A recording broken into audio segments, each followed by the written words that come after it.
Buenas tardes a todos. Les damos la bienvenida a la antesala del cuarto Congreso de Integridad y Corrosión en la Industria del Petróleo y del Gas. Este congreso debería haberse realizado, lo teníamos programado para hacerlo en la última semana de mayo de este año.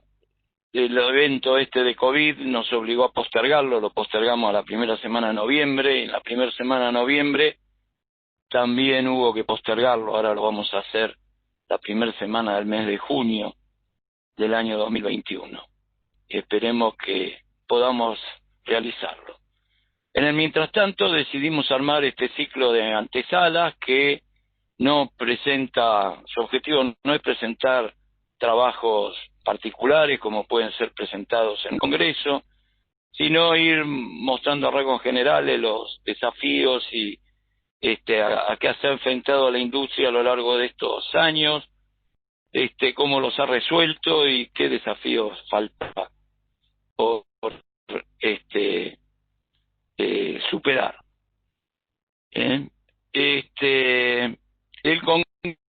Congreso, volviendo sobre el Congreso, se ha vuelto a abrir la sección de trabajos, está abierta la recepción de sinopsis, o sea que los invito a los que quieran presentar un trabajo que lo hagan, lo pueden hacer, las instrucciones y las características de la sinopsis y dónde lo tienen que presentar, lo tienen en la página web del IAPG, en la sección Congresos 2021, ahí los pueden informarse en extenso de qué características tienen que estar,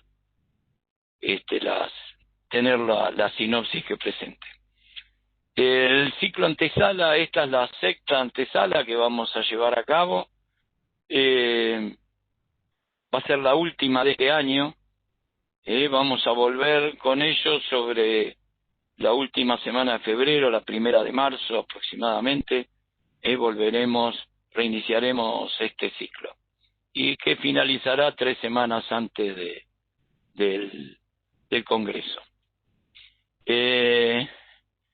Acá tengan presente las recomendaciones que aparecieron en la pantalla. En el día de hoy vamos a presentar el trabajo WIMS, Desafíos y Técnicas Aplicadas en la Gestión de Integridad de Pozos. La exposición va a estar a cargo del ingeniero Ezequiel Ayerzábal, del ingeniero Martín Toscano y de Germán Rivas, dándole un cierre a las presentaciones. El ingeniero Martín Toscano trabaja en GIE, va a exponer sobre la introducción, sistema de gestión de integridad de pozos y gestión de presiones anulares. Y el ingeniero Ayerzábal, que también trabaja en la empresa GIE, nos hablará sobre modos y mecanismos de falla, barrera de pozos, perfil de cementación, perfil de corrosión. Como ya les dije, Germán Rivas hará un cierre de estas presentaciones. Martín Toscano es ingeniero mecánico graduado en la Facultad de Ingeniería de la Universidad Nacional de Mar del Plata. Es ingeniero senior de integridad de equipos estáticos con 18 años de experiencia en implementación de sistemas de gestión de integridad y corrosión. Desde hace más de 10 años es el creador y administrador del grupo Integridad Mecánica en LinkedIn, donde hay más de 3.200 miembros que debaten y contribuyen sobre temáticas relacionadas con la especialidad. En los últimos 10 años ha trabajado como ingeniero de integridad y luego como jefe de integridad en las operadoras Petrobras y PF, donde además de continuar dictando cursos y seminarios sobre recipientes, tanques, ductos y cañerías en general, ha tenido la oportunidad de trabajar en aspectos de integridad de pozos y de implementar el sistema de gestión de integridad WIMS. Ezequiel Ayerzábal es ingeniero de materiales de la Facultad de Ingeniería de la Universidad Nacional de Mar del Plata, MBA de EUDE Business School de España y cursante del doctorado en Ingeniería Mecánica de la Universidad Nacional de Mar del Plata. Actualmente es la única persona en Argentina que posee la certificación de Refining Corrosion Technologies emitidas por el NACE Institute. Es ingeniero senior de integridad mecánica y gestión de activos en la empresa GIE, donde se desempeña desde hace 8 años en análisis de falla y determinación de mecanismo de daño.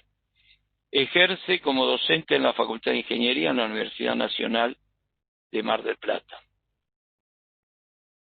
En los últimos años se ha especializado en integridad de pozos e implementación de sistemas de gestión de integridad WIMS.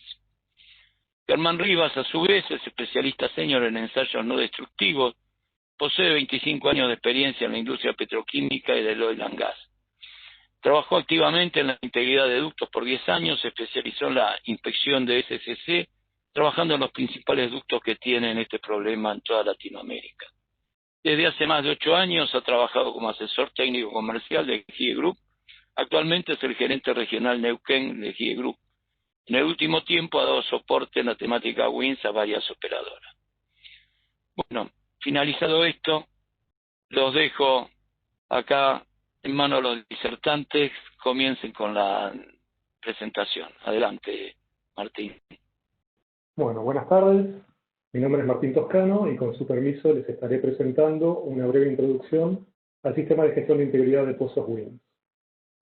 A inicios de los 90, la industria petrolera de Noruega desarrolló una iniciativa llamada NORSOK, donde desarrolló una serie de normas con el objetivo de aumentar la competitividad y hacer las operaciones más rentables a través de la estandarización. Fue así que la industria petrolera noruega fue la primera en implementar lo que se conoce como WIMS, publicando en el año 1994 el estándar NORSOK P10. En un comienzo, la norma se enfocó en mantener la integridad de la doble barrera en las etapas de perforación, terminación y abandono. En la tercera revisión del año 2004, se pasaron a abarcar todas las etapas de la vida del pozo, desde la planificación al abandono, y se definió fuertemente el concepto de integridad de pozos o well integrity. En este año se realizó una revisión significativa del estándar con la participación tanto de expertos de compañías noruegas como compañías internacionales, y se colocaron esquemas WBS ejemplificando las distintas barreras que puede tener el pozo para las distintas etapas del ciclo de vida. El concepto de doble barrera implica tener una barrera primaria, que en las imágenes las vemos como en color azul, que es la que está en contacto con el fluido que se quiere contener, y una barrera secundaria en color rojo, que actúa en caso de que falle la primera barrera. Este concepto aplica para aquellos pozos con potencial de liberación de fluido a la superficie, y será detallado por Ezequiel en la segunda parte de la presentación. En el año 2010 sucedió el derrame de petróleo en el Golfo de México por la compañía BP. Este evento de explosión seguido de incendio causó la muerte de 11 operarios y se estima que se derramaron un total de 780.000 toneladas de crudo, por lo que es lo mismo casi 5 millones de barriles. Fue entonces cuando las empresas tomaron mayor conciencia en cuanto a que un accidente de esta magnitud puede tener un importante impacto negativo, no solo en lo económico, sino también en la imagen de la compañía. BP tuvo que pagar más de 60.000 millones de dólares por remediación ambiental y por multas por actos criminales. Al mismo tiempo, las máximas autoridades tuvieron que comparecer ante el Congreso de los Estados Unidos y fueron sometidos al escrutinio público. Fueron noticias de diversos medios de comunicación por tiempo prolongado y aún al día de hoy se publican noticias recordando este evento. Si bien hubo múltiples causas que contribuyeron al accidente en la etapa de cementación del pozo, los investigadores y los diferentes entes indicaron que una regulación más estricta podría haber ayudado a evitar la catástrofe. Es así que a partir de este evento se escriben las normas ISO 16530, partes 1 y partes 2. Primero se publicó la parte 2, que fue en el año 2014, la cual se enfocó únicamente en la parte operacional de los pozos, y la parte 1 se publicó luego como complemento en el año 2017 y contempla todo el ciclo de vida del pozo. Es decir, que la integridad del pozo se considera desde que se diseña hasta que se abandona definitivamente. Estas normas incluyeron básicamente los mismos conceptos que la NORSOK D10, con el agregado de que integridad de pozo se volvió más fuerte a nivel internacional. Estas normas fueron escritas por compañías operadoras petroleras y la intención es que se usen en las industrias de gas y petróleo a nivel mundial. Provee al operador de recomendaciones y técnicas para mantener la integridad del pozo a lo largo de todo su ciclo de vida. Además de eventos mayores de descontrol de pozos como lo ocurrido en el Golfo de México, la realidad global indica que en los últimos 20 años los recursos de integridad y mantenimiento han sido destinados principalmente a FIM y a PIM, es decir, a equipos de instalaciones de superficie y a ductos enterrados respectivamente. Un 19% de los pozos a nivel mundial hoy están cerrados por problemas de integridad, lo que genera pérdidas de aproximadamente de $1.000 millones por día. Mientras que un 38% de los pozos restantes a nivel mundial están afectados por problemas graves de integridad. Estas estadísticas mundiales nos indican una necesidad real de enfocar mayores recursos a actividades enmarcadas en un sistema de gestión de integridad de pozos WIN. Bien. Retomando sobre las normas ISO y NORSOC, las mismas definen a la integridad de pozos, o Well Integrity, como la aplicación de soluciones técnicas, operativas y organizacionales para reducir el riesgo de liberación no controlada de fluidos de formación y producción a lo largo del ciclo de vida del pozo. Y como mencionamos antes, ambas hacen mención al concepto de doble barrera. Es decir, que para que un pozo con potencial de liberación a la superficie sea íntegro, establecen entonces que se deben tener al menos 2 envolventes de barrera en condiciones satisfactorias, las cuales deben ser monitoreadas durante todo el ciclo de vida. La implementación del proyecto WINS, basada en gestión de riesgo, es de suma importancia para las compañías de oil and gas, debido a que gestionar la integridad del pozo permite evitar accidentes que pueden provocar daños a las personas, evitar impactos ambientales, evitar pérdidas de producción, ya sea por paradas no programadas o por perder el pozo completamente, reducir la probabilidad de fallas y costos asociados a reparaciones y reemplazos, y todo esto con el consiguiente resguardo de la imagen de la compañía. La sección 5.2 de la ISO 16530 estructura los elementos WINS del sistema de gestión en 15 secciones. Las 5 primeras secciones abordan los diferentes aspectos estratégicos de un sistema de gestión, en cuanto a la definición de políticas y estrategias, y asimismo debe haber una definición de roles, recursos y responsabilidades, se hace una evaluación de riesgos y finalmente definir una política de barreras y sus estándares de performance. Las 5 secciones siguientes tratan sobre las actividades a realizar bajo el marco de WINS. Definir los límites de operación, cómo se va a realizar la vigilancia y el monitoreo de las barreras, cómo se va a realizar la gestión de presiones anulares, cómo es el proceso de handover y el mantenimiento del pozo. Las últimas 5 secciones se relacionan con el aprendizaje y la gestión documental. Acá es muy importante mantener una gestión documental ordenada para poder tener un conocimiento completo del comportamiento del pozo. Se debe definir cómo se van a gestionar las fallas, los cambios, cómo se van a llevar los registros y reportes, y cómo se van a ubicar y monitorear los sistemas de gestión de integridad. Como pueden ver, implementar un sistema de gestión es complejo, y entonces hay que preguntarse cuáles son los desafíos para poder llevar a cabo la implementación. Y en este slide les listamos algunos desafíos que pueden aparecer. En principio es muy importante conseguir el apoyo de la gerencia y tener líderes que puedan ayudar a crear una cultura de integridad en la organización. Capacitar al personal no solo en la parte técnica, sino en la importancia de llevar a cabo el proyecto. Es fundamental lograr una buena relación entre los distintos sectores, ya que WINS requiere trabajo en equipo de distintas especialidades, tales como ingeniería de producción y servicios al pozo, perforación y workover, reservorios, producción, ingeniería de integridad y confiabilidad, mantenimiento, proyectos, entre otros. Se deben tener manuales y procedimientos escritos, llevar una gestión documental ordenada y sistemas de información integrados, tener un conocimiento de la condición de las instalaciones para poder gestionar de manera ordenada los recursos y manejar un buen presupuesto. Y, una de las cosas más importantes, poder conocer todas las lecciones aprendidas para no repetir errores. Aún queda mucho trabajo por realizar en este sentido en la industria, comenzando por formalizar en las organizaciones el modelo WINS, ya que menos del 40% de las empresas tienen definidas posiciones y funciones WINS en sus organizaciones.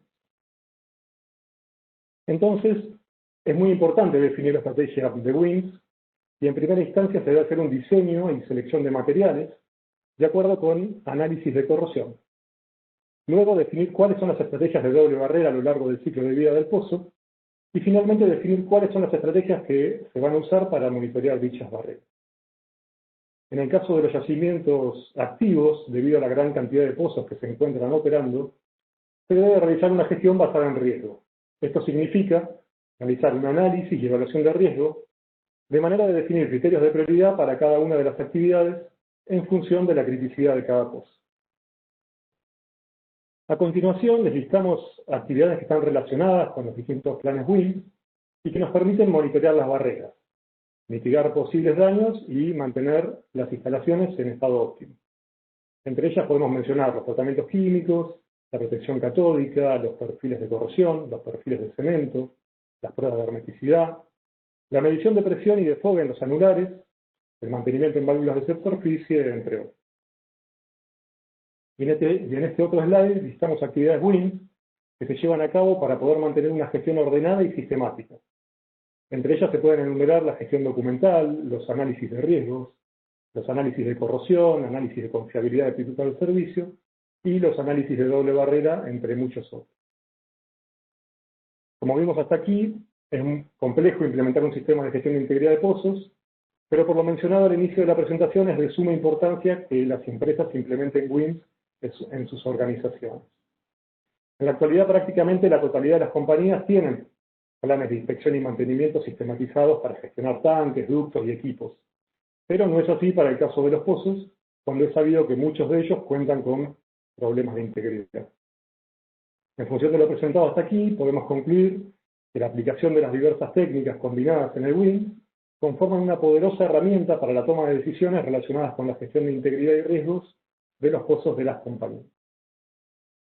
Bien, aquí finaliza la presentación inicial y los dejo en compañía de Ezequiel Ayarzábal, quien continuará con temas de modos y mecanismos de fallas en pozos, definición y análisis de barreras, y les presentará las tecnologías de perfiles de cemento y perfiles de corrosión.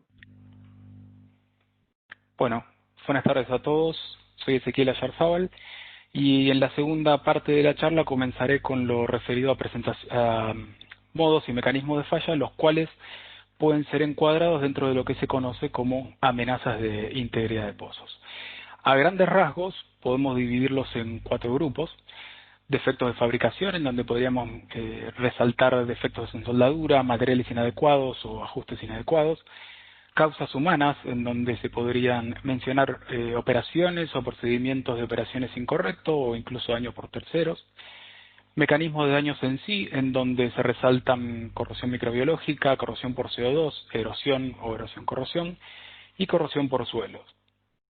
Por último, causas naturales están relacionadas con movimientos de suelo, descargas atmosféricas o cualquier tipo de inclemencia climática. Es importante aclarar que los modos y mecanismos de fallas indicados anteriormente se encuadran en la parte 1 de la ISO 16530, en donde la norma adicionalmente presenta en su anexo Q 26 modos de fallas relacionados a pozos. En general, un pozo puede presentar fugas en tubing, casing, accesorios, packer, hanger, fugas en árbol, etc.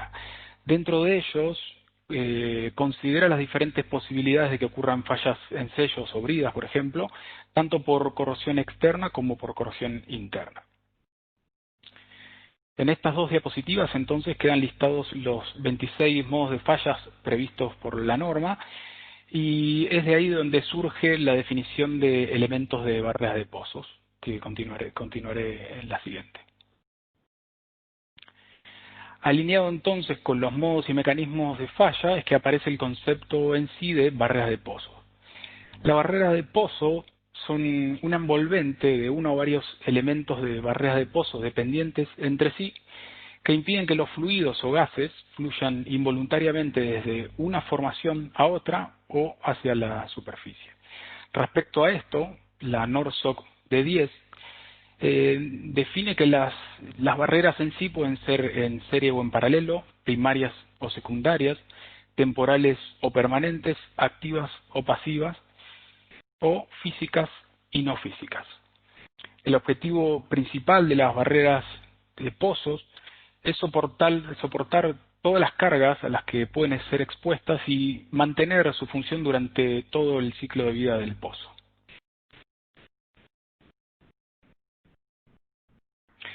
Las barreras primarias y secundarias deben estar definidas independientes entre sí, pero puede ocurrir que se compartan, y en estos casos la norma indica que para casos de barreras comunes se debe realizar un análisis de riesgo y se tiene que llevar a cabo medidas compensatorias necesarias para reducir el riesgo al mínimo. A modo de ejemplo, a la derecha les presento algunos tipos de elementos de barreras primarias y secundarias para un pozo productor surgente por tubing. En el caso de los elementos que componen la barrera primaria, podríamos destacar desde la zona inferior hacia la superior, la formación, el casing, el cemento en la zona de los punzados de producción, el packer y el tubing, y finalmente la válvula de seguridad subsuperficial en caso de que el pozo la contenga. Respecto a los elementos de barreras secundarias, podemos mencionar la formación, el casing, el cemento por encima del packer, los sellos de hanger de casing y tubing, el cabezal de pozo y las válvulas con acceso al anular.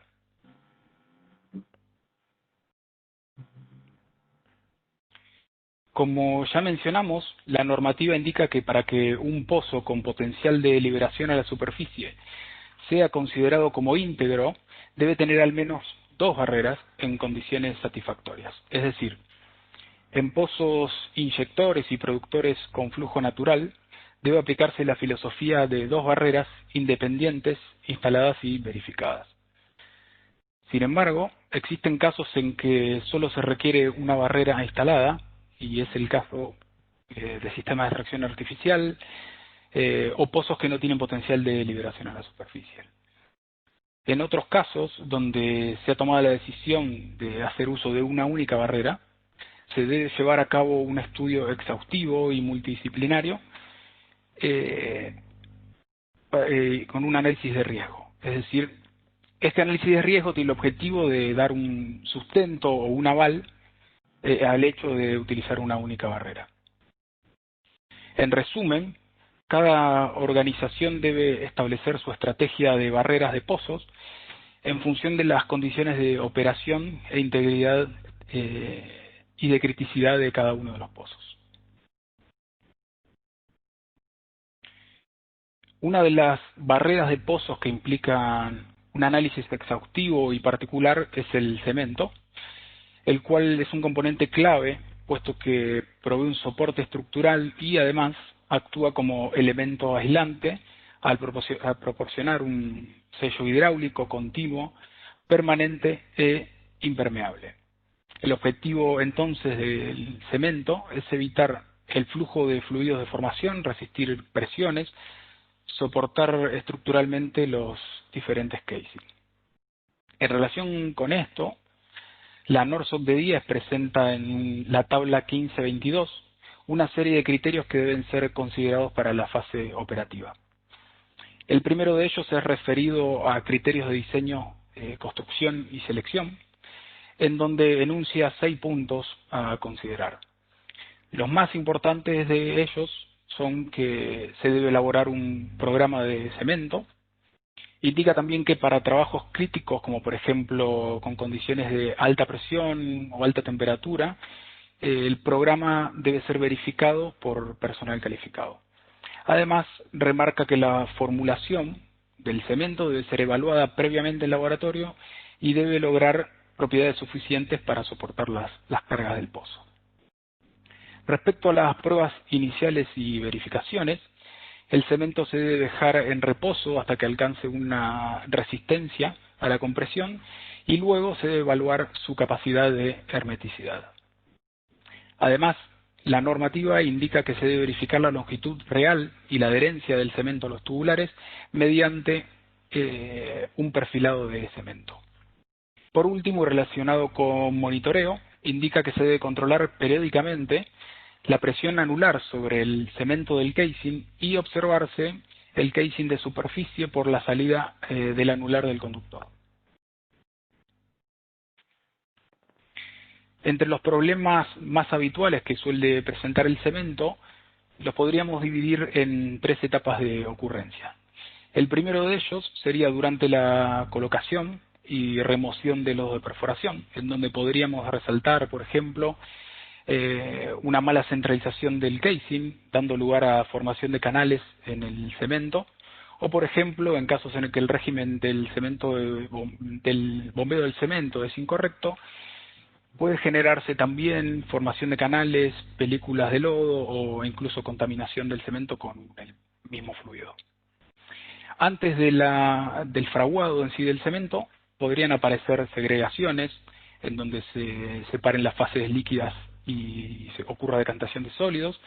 Podría también producirse invasión de fluidos de formación como agua o gases. Depende del cemento, haciendo que se generen microanillos en el cemento. O, por ejemplo, pérdida de agua por la propia permeabilidad del líquido dentro de la formación. En la última etapa y luego del fraguado podrían producirse fallas mecánicas por presiones en sí, por temperatura, por los punzados o por la perforación. Bien, la evaluación de la calidad del cemento es considerada uno de los parámetros más importantes a tener en cuenta previo a la puesta en producción del pozo, ya que nos permite determinar si posee el correcto sello hidráulico entre el casing y la formación. De acuerdo a NORSOC, el cemento puede ser considerado como elemento de barrera siempre y cuando cumpla una serie de propiedades, entre las que podríamos resaltar su impermeabilidad. Indica también que debe poseer integridad a largo plazo, debe ser dúctil, es decir, que debe poder soportar tanto las cargas estáticas como mecánicas, soportar agentes químicos, gases ácidos, hidrocarburos, y debe ser capaz además de asegurar la unión entre el acero de las tuberías y el cemento. Con respecto a esto, existen diversas metodologías de inspección, sónicas o ultrasónicas, que permiten definir la calidad y la condición del cemento detrás del casing. Como toda técnica de inspección, es necesario realizar una interpretación previa al análisis de los resultados. Para ello, es necesario revisar el tiempo de tránsito de la herramienta en las diferentes zonas de interés, el cual debe ser constante y continuo, y se debe asegurar que el centralizado de la herramienta sea el correcto. Es importante además verificar todas las curvas, sobre todo en las zonas libres de cemento, porque esto se usa luego para comparar con las zonas cementadas. Bien, una vez asegurada la calidad de los perfiles tomados, se procede a evaluar la calidad del cemento mediante las curvas detalladas por el perfil de cementación. Generalmente, las herramientas que se utilizan pueden involucrar distintas herramientas como sónicas, ultrasónicas o algunas auxiliares, como por ejemplo CBL, BDL, USIT, micro debonding o CCL. Como caso general, a la derecha les presento un perfil de cementación real realizado con una combinación de herramientas. Para analizar este perfil, en primer lugar se analiza la curva de imagen de impedancia acústica, ya que tiene la capacidad de relevar toda la superficie con suficiente precisión y nos permite dar cuenta del estado del material detrás del casing. En este caso se verifican las coloraciones de las curvas, por ejemplo, colores amarillos, marrones oscuros indican presencia de sólidos, colores azules indican líquidos, colores rojos indican presencia de gases, pero bueno, por supuesto esto depende de la calibración de la herramienta. En el punto 2 se verifican los valores de impedancia acústica, y se verifica que concuerden con lo que está interpretando la herramienta en la curva de imagen. Por ejemplo, valores de impedancia superiores a 4 mRey representan sólidos, entre 3 y 4 cementos livianos o contaminados, Alrededor de 6, es decir, valores bajos indican líquidos y valores muy bajos del orden de 0,3 mRay indican presencia de gases. En el caso en el que se cuenten con curvas de microdebonding, como en este caso en el punto 3, se verifica que el cemento tenga o no microanillos secos o microdesprendimientos, y con esto se asegura o no la capacidad de hermeticidad del cemento. En este caso los patrones de coloración son diferentes, en donde podemos resaltar verdes, rojos o azules. Y este perfil se puede mejorar la interpretación cotejándola con las curvas de imagen y las curvas de amplitud y BDL. Posteriormente, en el punto 4, se coteja la información de la curva de imagen con la curva de amplitud CBL, verificando los valores de amplitud y la forma de la curva.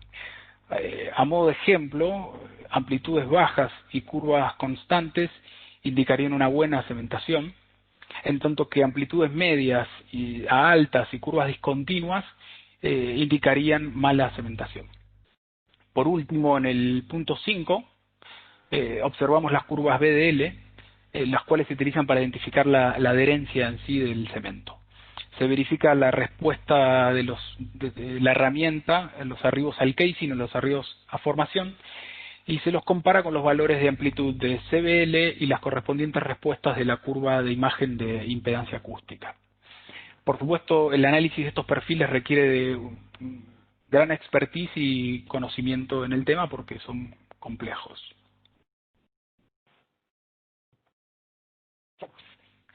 Respecto a la inspección de tubing y casing, se realiza mediante lo que se denomina perfiles de corrosión, y es un punto que cumple un rol muy relevante en la integridad de pozos, ya que nos dan herramientas, métodos de detección o monitoreos de las zonas que se encuentran instaladas subsuperficialmente. Antes de realizar la inspección con el perfil de corrosión, se debe realizar una actividad de verificación mediante un calibre para verificar que la tubería sea de alguna manera inspeccionable. Esto es equivalente a las actividades previas que se realizan al pasaje de la herramienta ILI en ductos. En caso de detectar indicaciones o posibles problemas para la posterior inspección, se debe realizar un pasaje con un impresor, el cual tiene el objetivo de determinar qué tipo de anomalía es la que tenemos presente. Podemos detectar, por ejemplo, reducciones de diámetro, ya sea por taponamientos, incrustaciones o colapso de las tuberías, o incluso podemos detectar desvinculaciones de las mismas. Respecto a los perfiles de corrosión, podemos mencionar tres tipos de herramientas: las mecánicas, las electromagnéticas y las ultrasónicas. La primera de ellas es el calibre mecánico, también conocido como multifinger, el cual es una herramienta de medición que se basa en el contacto de los dedos contra la superficie interna de los tubulares, y mediante la localización de la misma podemos identificar la morfología de los defectos y la posición a la que se encuentra. Para ello, la herramienta, primero se cierran los dedos, se baja la herramienta hasta la zona de interés. Una vez posicionada se realiza la apertura de los dedos y se comienza a retirar la herramienta, es decir, que la inspección se realiza de abajo hacia arriba. Esta técnica en sí nos permite identificar defectos internos, agujeros, uniones, incrustaciones e incluso ovalización de las tuberías. Por supuesto, como desventaja, como tiene una cantidad limitada de dedos, que tienen una separación entre sí, no nos permite relevar la totalidad de la superficie interna y obviamente no nos permite detectar efectos externos. Respecto a las herramientas electromagnéticas, utilizan el fenómeno de interacción de campo magnético con la tubería de acero para realizar la medición en sí. Existen dos tipos: herramientas de corriente alterna baja, de baja frecuencia o de alta frecuencia. Las de baja frecuencia tienen la limitación de no detectar pitting, en cambio las de alta frecuencia sí detectan pitting aislado y corrosión generalizada. Si bien la técnica electromagnética es muy precisa para inspeccionar las tuberías, tiene el problema en donde existen interferencias entre tubulares. Por último, la herramienta ultrasónica hace las mediciones mediante ecopulso y nos permite inspeccionar 360 grados con una sensibilidad tanto para efectos internos como externos. El principal problema de esta herramienta es la calidad de la superficie interna, por lo cual requiere una limpieza previa al pasaje. Otra desventaja que presenta esta última herramienta es el caso de fluidos de producción muy densos, ya que las ondas se ven atenuadas y es más difícil la interpretación de los resultados. Esta última herramienta también nos permite realizar la inspección de cemento y verificar la adherencia. Una vez hecha la inspección, es muy importante la interpretación de los resultados. Y en general las empresas de servicios proveen informes preliminares o finales que pueden presentar distinta cantidad de información. Además de estos informes particulares, generalmente se puede obtener la información en crudo y se pueden realizar análisis posteriores con software especializados. En la diapositiva esta, a modo de ejemplo, les presento un caso real de un perfil obtenido con una herramienta multifinger. El punto 1, sobre la izquierda, se puede observar una representación gráfica de 360 grados de la pérdida de espesor, las cuales las podemos identificar mediante un mapa de colores. Las coloraciones rojas y naranjas presentan valores de penetración entre 60 y 100% de profundidad, incluso hasta podría haberse reportado como agujeros directamente. Los colores amarillos representan una profundidad menor y por último las tonalidades verdes son cercanos a los valores nominales. Los tonos de azules representan depósitos o incrustaciones. El punto 2 del esquema nos muestra en corte el espesor de pared y la posición en que se encuentra cada uno de los defectos encontrados. Luego el punto 3 simplemente nos indica la profundidad a la que estamos evaluando. Generalmente se representa cada 25 metros, pero dependerá de la herramienta. El punto 4 es un esquema que nos muestra las curvas de medición de cada uno de los dedos particulares. El 5 nos da, podemos ver en sí el joint en el que estamos posicionados, en tanto que el 6 nos muestra una representación en corte de la pérdida de metal, pero en este caso en escala logarítmica. Similar con el 7, pero nos representa los depósitos que tenemos. Por último, el punto 8, vemos una representación en corte de la máxima pérdida de espesor, en este caso en escala lineal de 0 a 100. Obviamente en este caso hay que tener cuidado porque la herramienta multifinger tal vez no sea la más precisa, entonces las decisiones que se toman con estos resultados deben tener un grado de conservadurismo superior a otras herramientas. Luego de interpretar los resultados, la primera actividad es validarlos. En caso de que los resultados no sean coherentes o se tenga dudas sobre la calidad de los mismos, lo más recomendable es repetir el perfil de corrosión. Esta decisión puede estar basada, por ejemplo, en los resultados de perfiles obtenidos previamente, o en el caso de una herramienta multifinger, si detectamos que algunos dedos no midieron por algún tipo de traba, también es recomendable repetirlo. Si efectivamente se valida el perfil de corrosión, se pasa a la siguiente etapa, que sería análisis y diagnóstico. En esta etapa es posible realizar un análisis simple, ya sea tomando valores promedios, máximos, o se puede hacer un análisis más exhaustivo con el soporte de alguna herramienta de software o alguna herramienta especializada. En cualquier caso, se debe analizar la condición de integridad de los tubulares, estimando, por ejemplo, la velocidad de corrosión o la vida remanente.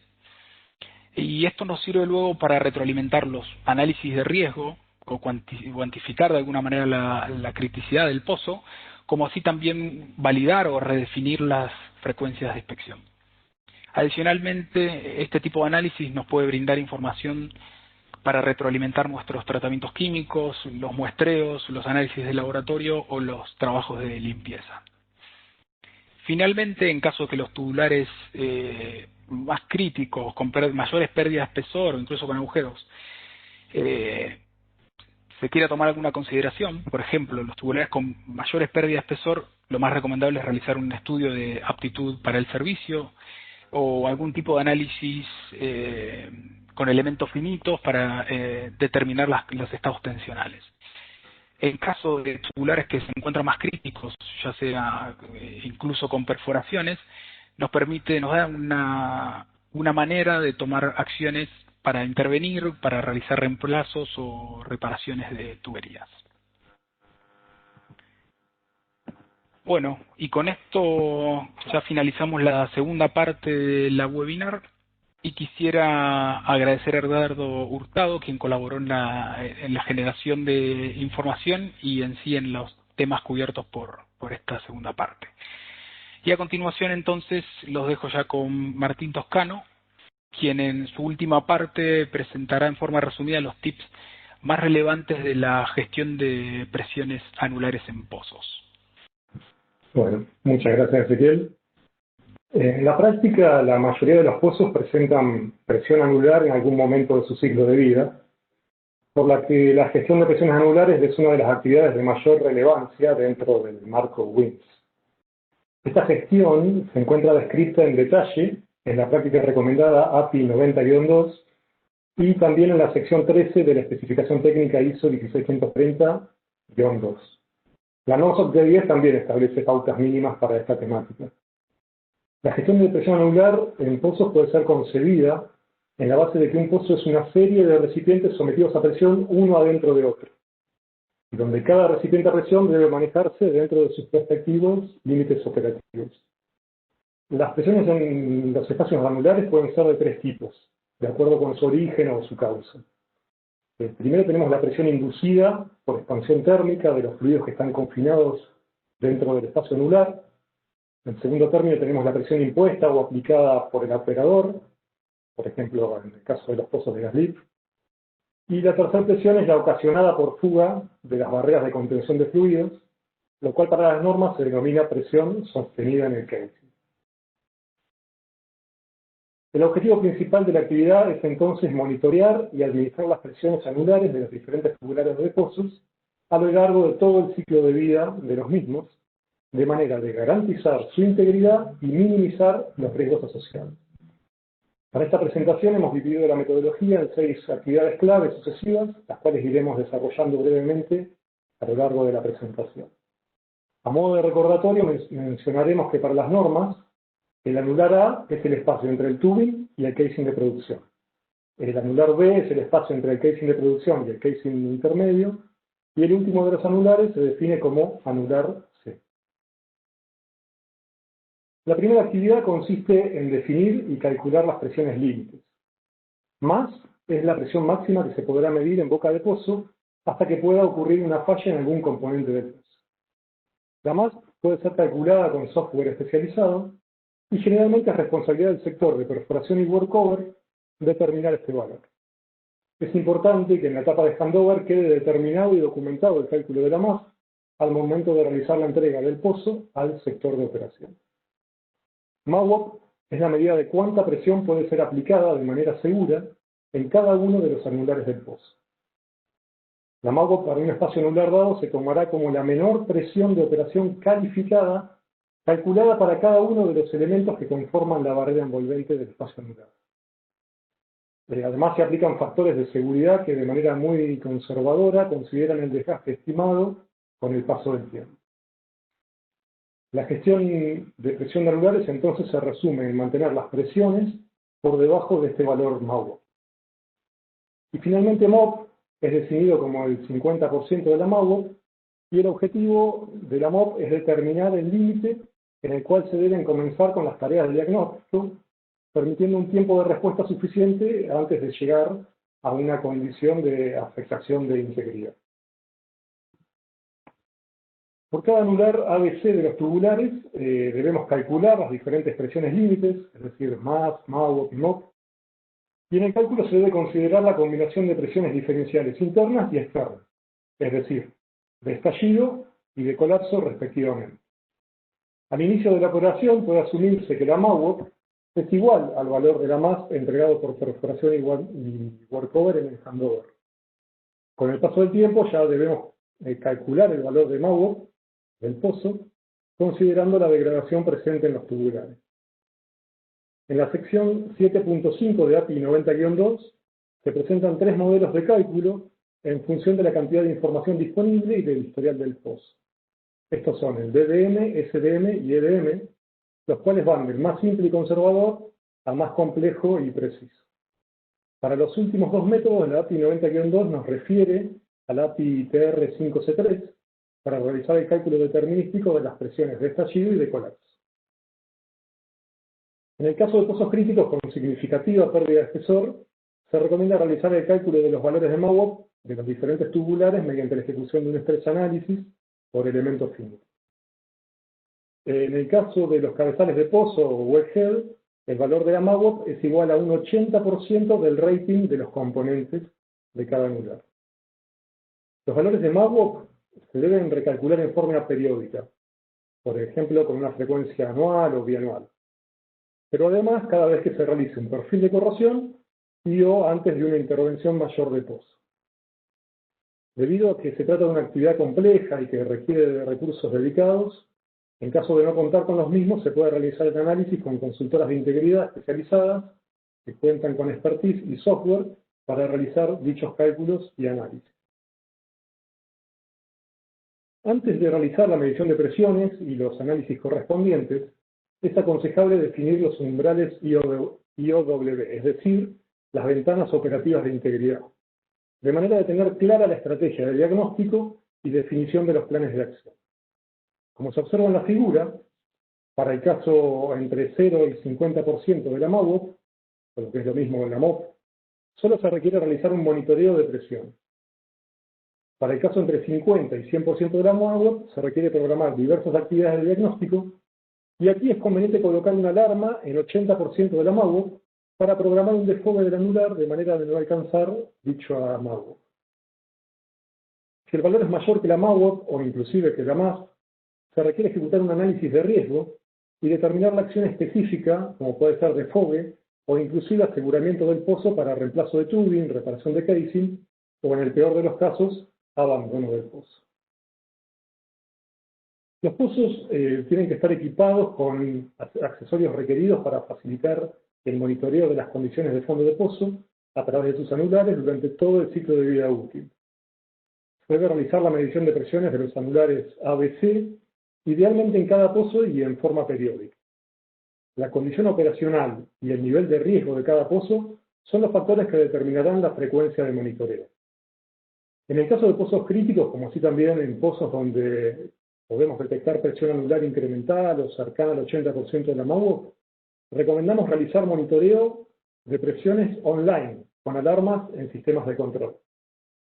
En los casos en que los pozos tengan anulares no monitoreables, por ejemplo debido a bodegas enterradas, falta de válvulas en la cabeza de pozo o imposibilidad de accesos en ciertos momentos del año por cuestiones climáticas, se debe realizar una evaluación considerando el riesgo de intervención del pozo para su adecuación. La medición de presiones debe ser registrada y comparada versus los valores de presiones umbrales para cada uno de los anulares. En función de los resultados se deben programar actividades de monitoreo, diagnóstico, desfogue o intervenciones de aseguramiento y workover. Los otros parámetros del pozo, tales como temperaturas y caudales, también deben ser monitoreados para facilitar la interpretación correcta de las tendencias de presión y la identificación de comportamientos anormales de presión. A continuación les vamos a presentar algunos ejemplos teóricos.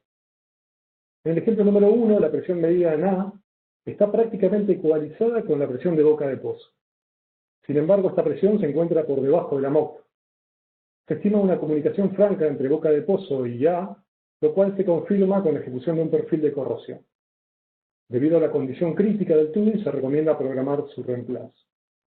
En el anular B, si bien se tiene presión, la misma se encuentra muy por debajo de la MOP, por lo que se recomienda monitoreo de presión.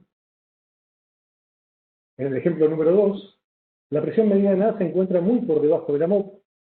Se realizó un perfil de corrosión validando que el tubing se encuentra en condición satisfactoria, por lo que se estima que pueda deberse a presión entrampada por gradiente térmico. Se recomienda entonces monitorear presión en anular A.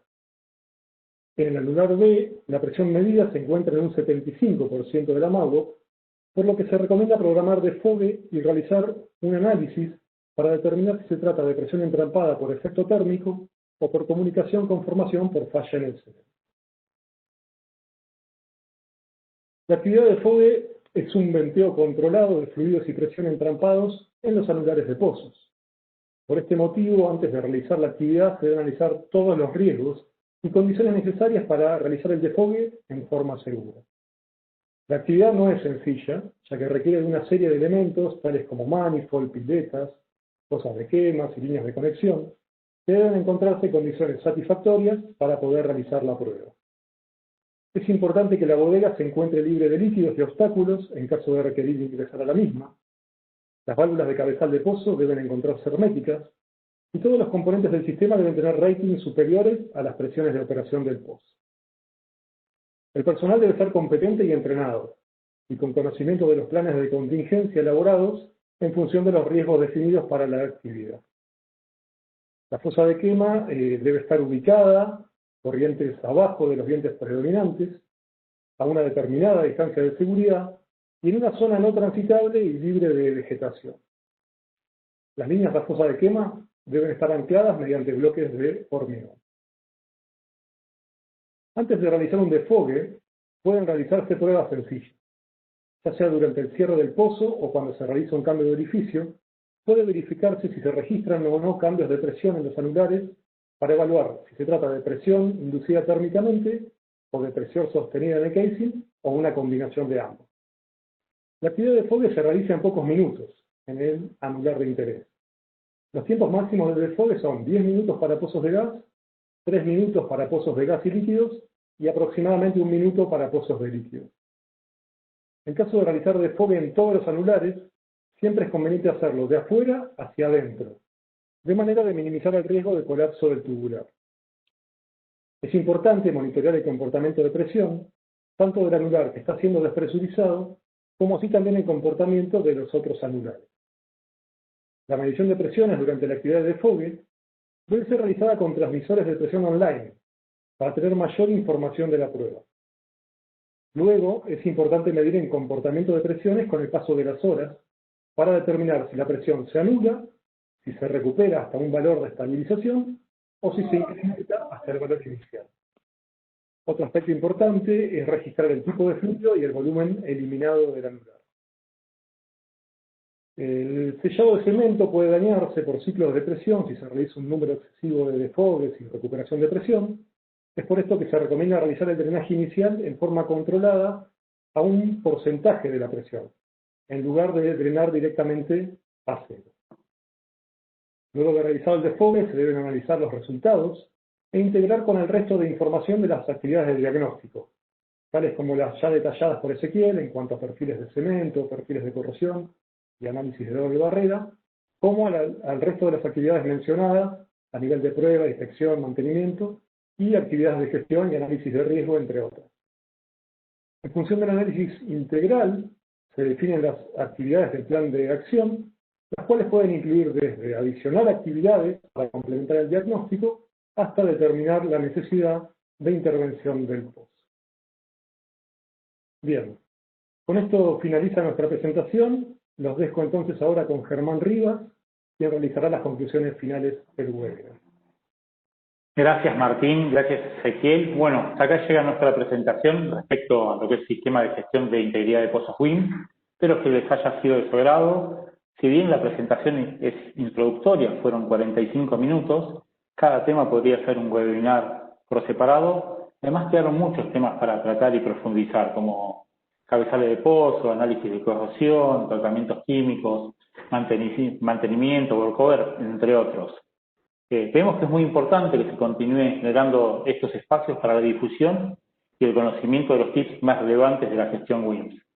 Vimos al inicio de la presentación que muchos pozos tienen problemas significativos de integridad y que a muchas empresas operadoras no tienen definido posiciones, roles y responsabilidades WIMS dentro de la organización. Ya estamos en el 2020, tercera década del siglo XXI, creemos que hay una necesidad real de que esta temática se encuentre implementada y sistematizada. Queremos agradecerle mucho a las autoridades del IAPC y al público presente por darnos este importante espacio de difusión. También les comento que Walter Morris brindó un webinar la última vez de reparación de casing, que pueden verlo en el canal de YouTube de IAPC, véanlo cuando puedan, está muy bueno. Entendemos que cuanto más hablemos de este tema y le demos mayor visibilidad al WIMS, menos tiempo vamos a tardar en lograr que la industria lo incorpore en todos sus ámbitos, desde las empresas operadoras, las empresas de servicio y las consultoras de ingeniería. Quedamos a disposición de lo que necesiten, compartimos nuestros contactos por mail como lo ven por ahí. Nuevamente muchas gracias y pasamos ahora a la instancia de preguntas y consultas. Bueno, muchas gracias a los tres por la presentación, muy clara, muy interesante. Ahora les van a distribuir acá a todos los asistentes un cuestionario que espero que llenen acerca de su opinión respecto a esta actividad. Y comenzará, los dejo en manos de Jorge Guerina, que va a ir administrando las preguntas que hayan hecho. Recuerden identificar a quién quieren hacer la pregunta y poner su nombre, su identificación. Adelante, Jorge. Buenas tardes a todos. Tenemos varias preguntas. Vamos a agrupar. Vamos a empezar con Ezequiel, así después seguimos con. Sí. Entonces, para el segundo módulo que trató Ezequiel, de explicarles cuál es verlo, la siguiente pregunta. ¿Cómo se vería un buen perfil de cemento? ¿Cuál es la longitud mínima de cemento que indica la Norsoc requiere? Ok. No sé, Martín, si podés ir a la presentación en donde vemos el perfil de cemento. ¿Aquí? Sí. A ver, ¿cuál era la pregunta que la perdí? Te digo, ¿cómo se vería? Ah, ok. Bueno, un buen perfil de cemento, en principio en la etapa 1, en el punto 1 que mencionamos acá, debería tener colores más oscuros y más parejos en sí, es decir, tonalidades de marrones y más constantes. La segunda curva, como los valores de impedancia acústica deberían ser superiores a 4, acá vemos que son bajos, alrededor de 2. El punto 3 también deberíamos ver coloraciones marrones y en este caso vemos verdes. En el punto 4 el CBL debe ser bajo y continuo, acá no es el caso, y en el punto 5 deberíamos tener arribos fuertes a la formación y débiles al casing, y acá diría que vemos al revés. Entonces, en este caso el perfil, diría que la cementación no es buena y tendría canalizaciones. Digamos que un perfil bueno sería opuesto en varios puntos de lo que estamos viendo en este caso. Y había agregado algo más. La longitud mínima. Bueno, la Norsoc indica en general 100 metros de longitud mínima por encima del zapato, o 200 metros en el caso de casing, de producción por casing.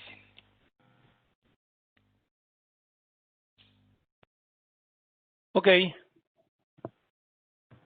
Seguimos con otras de las preguntas. Leonardo Martinetto nos dice, en las slides que compartieron del estado de cemento hay un ejemplo. ¿Pueden explicar cómo se interpreta su estado general? Si es bueno, regular o malo. Bueno, ok, sí. Como es prácticamente lo opuesto a un buen perfil, diría que en este caso es malo, ya que por ejemplo en el punto 2, en el punto 2 tenemos una impedancia entre 2 y 4, viéndolo a ojo. Esto indicaría que hay presencia de líquidos, El punto 3 también se condice con eso, toda la zona central es verde y celestes, así que tenemos presencia de líquidos también, con canales. Y en el punto 4 el CBL es alto y discontinuo, así que diría que se corresponde con una mala cementación. Muy bien. De Raúl Suárez tenemos la siguiente pregunta. ¿Cuál es el valor de la precisión de la detección de pérdida de espesor por MFL? Este dato no lo tengo no lo tengo presente. No sé si Germán, en analogía con alguna otra técnica de inspección, puede brindar este dato, o si no, lo anotamos para responder luego. Lo podemos, si querés, responder más tarde, pero de todas maneras el MFL es un sistema de medición indirecta que asegura cierta precisión dependiendo de la morfología de los defectos. Cuanto más grande es el defecto, en volumen, mayor precisión va a tener. Por lo cual no tiene una respuesta directa. Generalmente, cuando hacen el pasaje de estas herramientas, cada herramienta tiene su especificación y varía de herramienta a herramienta. Es muy difícil que este tipo de herramientas vean un pitting, un pinhole, y cuanto más se acerca a una corrección generalizada, lo más seguro es que tenga una buena respuesta. Pero quedamos en averiguar y pasar la respuesta de algún ejemplo en concreto. Ok, muchas gracias. Con respecto a la última presentación de Martín, Gustavo Páez nos deja la siguiente inquietud. ¿Cuál sería una distancia apropiada desde los equipos hasta la fosa de quema en la operación de desfogue? Bueno, muchas gracias, Gustavo. Bueno, las fosas de quema representan la instalación donde vamos a quemar el gas, ¿no?, que extraemos de los anulares. Por eso es importante ubicarlos a una distancia de seguridad apropiada, ¿sí? Podemos seguir ciertas recomendaciones, por ejemplo, los que establecen la API RP54, ¿sí?, que nos indica que tenemos que hacer un estudio de la radiación, ¿sí?, y determina el API RP54 tres valores, ¿sí?, de 15 metros, 30 metros y 45 metros. Sin embargo, en la Argentina tenemos la resolución 105 del año 1992 que nos establece que como mínimo la fosa de quema tiene que estar ubicada a 50 metros del cabezal de pozo, ¿sí? Algunas empresas operadoras utilizan este valor como un valor mínimo, ¿sí?, y en forma determinística lo utilizan para presiones bajas, 50 metros, para presiones medias, 75 metros, y para altas presiones, 100 metros. Igualmente, lo ideal sería realizar un análisis de riesgo y determinar cuál es la distancia de seguridad apropiada para cada caso. Muchas gracias, Martín. Y aprovechando tu último comentario, voy a hacer dos preguntas en forma paralela porque apuntan a una misma cuestión. Edgardo nos deja la siguiente pregunta. ¿Hay alguna normativa argentina sobre integridad de pozos? Y Javier González, en otra consulta, nos pregunta ¿cuáles son las normas nacionales y provinciales relacionadas con la integridad de pozos en la Argentina? O similares. Bien. Sí, a nivel nacional tenemos varias normativas aplicables a pozos, ¿sí?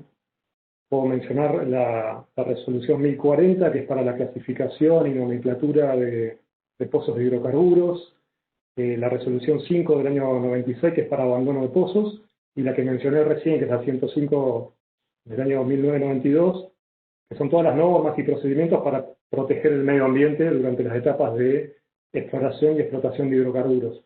No hay una resolución o una ley a nivel nacional que sea rigurosa para lo que es WINS, pero sí tenemos a nivel provincial, en Santa Cruz, Neuquén y Mendoza, ¿sí?, disposiciones de las Secretarías de Medio Ambiente, Minería y Hidrocarburos, que aplican a los pozos sumideros e inyectores, ¿sí?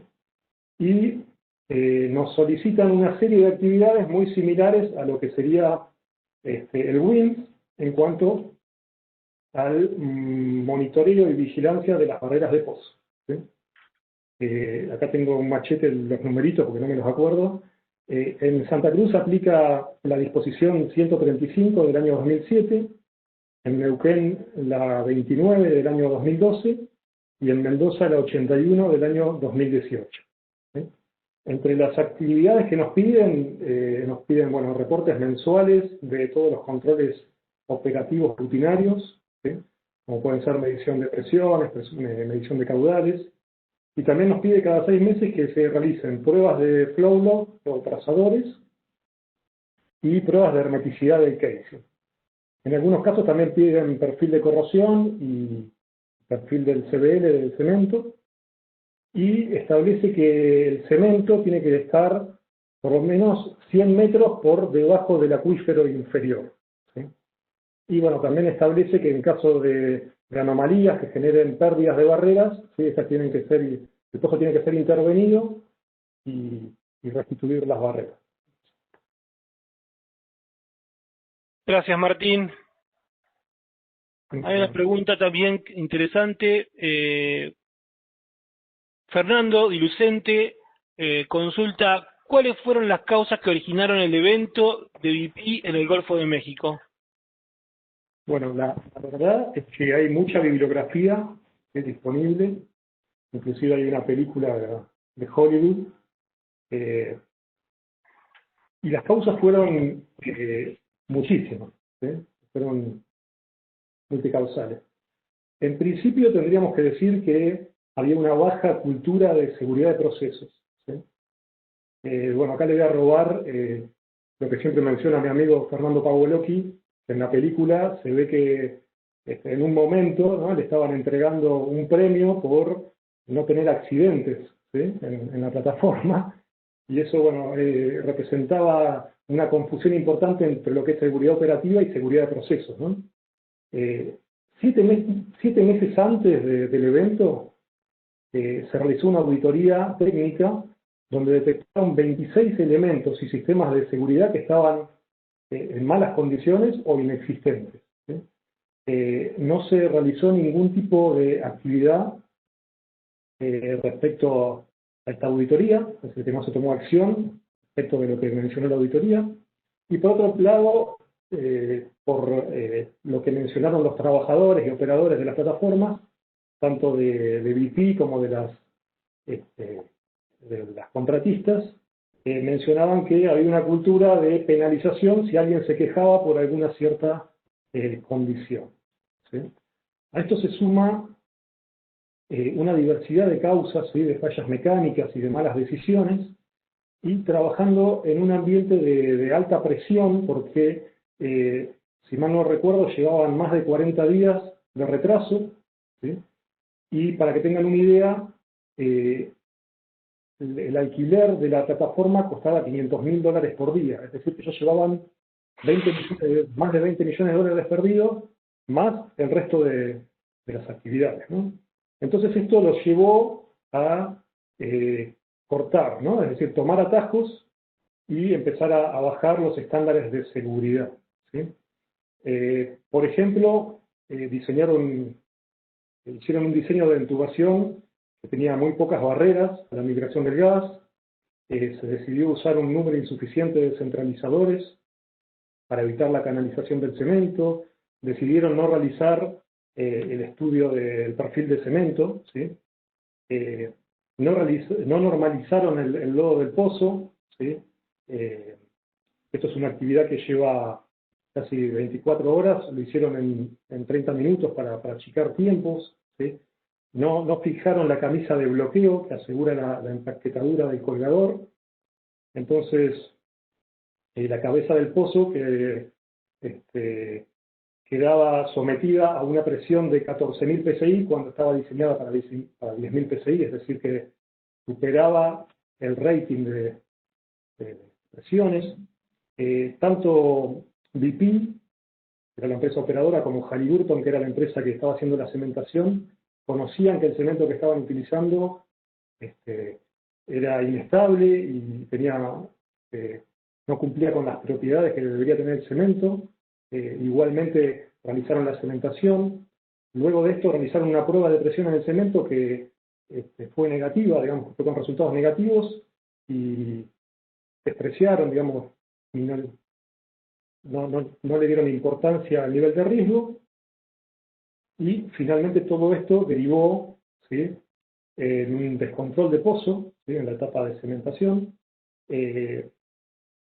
a lo cual se sumó que digamos, todo el lodo subió a superficie junto con una mezcla de metano importante que llegó, ¿sí?, a las salas de máquinas, y lo que había pasado era que si bien tenían sensores, los habían desactivado para no impedir el sueño de los operadores, ¿sí?, para no despertar a la gente que estaba durmiendo. Entonces, no se generó una alarma, ¿sí?, y ahí se produjo en las bombas diésel, perdón, en los generadores diésel, que tenían puntos de ignición, se generó la primera de las dos explosiones que tuvieron en la plataforma, y que finalmente, después de un par de días, se terminó hundiendo. Bueno, y generó esto que mencionamos, ¿no?, el desastre de, bueno, 11 personas fallecidas y una cantidad significativa de derrame, el mayor derrame en la historia de todo lo que es la operación de Oil and Gas. Bueno, espero haber resumido un poquito el evento. La verdad que hay mucha bibliografía disponible en Internet. Sí, muy claro, Martín.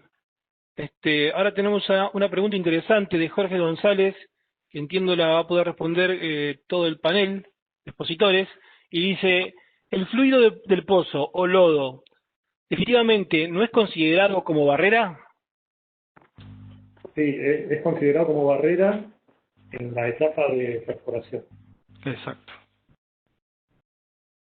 Perfecto. Ahora, Ramiro Eduardo Lamas nos deja el siguiente comentario. ¿Pueden comentar el comportamiento de presión anular? Sí. Podemos ver acá en esta imagen, básicamente tenemos 4 comportamientos diferentes, ¿sí? No sé si observan bien los colores, pero la curva verde, ¿sí?, luego de realizar el desfogue no recupera presión, ¿sí?, con lo cual podemos decir que las barreras son efectivas, ¿sí? Y estos casos típicamente son relacionados con expansión térmica de los fluidos que estaban atrapados, ¿sí?, en el anular. Y bueno, aquí solamente es importante realizar un monitoreo en el tiempo para ver si vuelve a recuperar presión, ¿sí? Sería este caso verde, ¿sí? Respecto a la curva celeste, ¿sí?, una vez que desfogamos, con el paso del tiempo recupera presión, ¿sí?, pero esta presión se encuentra por debajo de la MOP, ¿sí? Esta recuperación de presión puede deberse a una pequeña fuga que tengamos en alguno de los elementos de envolvente de barrera, y la normativa nos dice que aún teniendo una fuga, si nos encontramos por debajo de la MOP, la barrera se considera aceptable porque sabemos que realizando un nuevo desfogue podemos volver a recuperar, ¿sí?, por volver a bajar a cero la presión, ¿sí? En estos casos no es necesario desfogar, ¿sí? No es conveniente volver a desfogar, sino monitorear. En el tercer caso, ¿sí?, tenemos una recuperación de presión mucho mayor, se estabiliza, y que se encuentra entre la MOP y la MAWO, ¿sí? Acá sí es importante realizar un monitoreo continuo y muy posiblemente en algún momento tengamos que realizar un desfogue, ¿sí?, y en forma periódica. También lo que podemos hacer es ver si podemos hacer una reevaluación de la MAWO, ¿sí? Ya habíamos definido una MAWO conservativa, podemos realizar un recálculo de la MAWO, de manera que esto se incrementa y también se incrementa la MOP, y logramos que este valor se encuentre por debajo de la MOP. Y finalmente, el peor de los casos, ¿sí?, es esto, que no logramos llegar a una presión cero, ¿sí? ¿Esto qué significa? Que la tasa de fuga, ¿sí?, en algún elemento barrera es más alta que la tasa de drenaje del desfogue. ¿Se entiende? Por eso no logramos llegar a una presión cero. y ni bien terminamos el desfogue, enseguida recupera presión en forma incremental, pudiendo superar en algún momento la MAUO, ¿sí? Esta barrera se considera como no efectiva, ¿sí? Es probable que haya una comunicación franca, ¿sí?, entre algunos de los elementos. Acá tampoco es conveniente realizar un nuevo desfogue porque podríamos realizar una apertura mayor del defecto que tenemos presente, ¿no? Esa fuga que se está generando. Y aquí sí tenemos que hacer un análisis de riesgo multidisciplinario, ¿sí?, para definir qué actividades se requieren, ya sea de diagnóstico o de intervención. Espero haber respondido la pregunta. Sí, por supuesto, Martín. Hay muchísimas preguntas, no nos queda mucho tiempo, 5 minutos, creo que vamos a poder hablar de una próxima, pero tenemos varias más, 1, 2, 3, 4, 5, 6, 7, más de 10 preguntas que lamentablemente van a tener que ser respondidas por mail, las vamos a tener en cuenta todas, así que le vamos a dejar tarea para la casa a los expositores, pero finalmente me animo a hacer una última consulta para el panel. Justamente un usuario que no se registró con el nombre, pero es interesante, su pregunta dice: hola, ¿qué software de WINS hay disponible en el mercado, ya que es clave para una gestión ordenada? Bien, permiso, que tomo la palabra yo. Estuve haciendo en este último tiempo una investigación de todos los software. La verdad que me llevé una sorpresa, hay muchos software, ¿sí?, de lo que es WINS a nivel internacional, pero vamos a empezar desde el principio, ¿no? Para poder realizar el cálculo de la MASP, ¿sí?, el software más conocido es el WELCAT, ¿sí? Lo utilizamos para simular todos los estados tensionales producidos tanto por efectos de cargas de presión, ¿sí?, estáticas, dinámicas, y también por el efecto de temperatura. Este software es propiedad de Landmark, que es una compañía de Halliburton. Después, para lo que es el cálculo de la MAUOP, ¿sí?, las consultoras de integridad y algunas operadoras han desarrollado sus propios modelos, ¿sí?, que pueden ser planillas Excel o macro o algún tipo de software. En algunos casos, ¿sí?, se puede llegar a comercializar. Y en el caso de pozos críticos, digamos que tenemos un alto grado de pérdida de integridad, generalmente se realizan estrés análisis para poder calcular en forma precisa estos valores de presión. Dentro de los más conocidos tenemos el SolidWorks, el Abacus, el Cesar, ¿sí? Y, digamos, también se utiliza un software para analizar la información cruda, ¿sí?, por ejemplo, los archivos .las que salen de los perfiles de corrosión, ¿sí? A nivel de software de análisis de corrosión podemos identificar algunos. Bueno, acá en Argentina tenemos el MATSEL de Tenaris, que es muy conocido. Después de NORSOC, para lo que es análisis de corrosión por CO2, tenemos el M506. Y encontré algunos interesantes en Internet, como son el ESE, Electronic Corrosion Engineer, del John Wood Group, y el Veracity CCM de Asset Integrity Engineering. Y finalmente, para lo que es la gestión de integridad de pozos, ¿sí?, WINS, donde nos permite gestionar datos, información, análisis de barreras, modos de falla, gestionar presiones, hacer análisis de riesgo, definir los planes de acción, seguir retroalimentando toda esta información. La verdad que me llevé una sorpresa importante, interesante. Hay un montón de software. Yo conocía dos, que eran el DC WINS de Halliburton y el Webmaster de Exprosoft, pero también está el Empirica de Hirling McIntosh, el EWIT de John Wood Group, el Well Barrier de Schlumberger, el EWIS de Grace Software Solution y el Veracity Wells de Asset Integrity Engineering. Si alguien esté interesado, después le podemos compartir toda esta información por mail, pero bueno, se ve que ya hay disponible una cantidad importante de software y bueno, habría que analizar cuál es el que mejor aplica para cada una de las organizaciones. Bueno, concluimos con esto, con esta sexta antesala. Le agradecemos a Germán Rivas, a Martín Toscano, a Ezequiel Ayarzábal, su presentación que nos ha esclarecido sobre este tema. Muy interesante. Con esto, a los asistentes que aún permanecen, bueno, los despedimos, esperamos verlos de vuelta cuando reiniciemos eso a fin de febrero o mediados, primera semana de marzo, reiniciemos el ciclo en sala. Y recordarles que el Congreso tiene abierta la recepción de trabajos, pueden presentar trabajos. Bueno, buenas tardes a todos, muchas gracias, hasta pronto. Muchas gracias. Gracias. Bueno, Hasta Chao. luego. luego. Chao. Muchas gracias.